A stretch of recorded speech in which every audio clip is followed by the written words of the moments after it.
Welcome. In front of me is a Realme 7i, and today I'll show you how to insert SIM and SD card into the device. Now we will need a SIM ejector. I have one right over here, but you can also use a paper clip, straighten out one of the ends, and it should work just as well. So once you have one of those, you want to pop out the tray, which is located on the upper left side of the phone.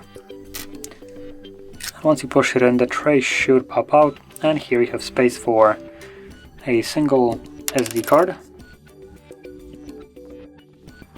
and also two different SIM cards.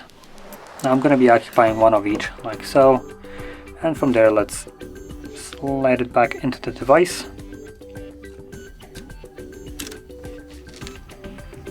So there we go, and here is a pin for the SIM card, so I'm gonna quickly confirm that. And there we go. So the SIM card obviously is working because of that pin. And let's see if there is anything about the SD card as well.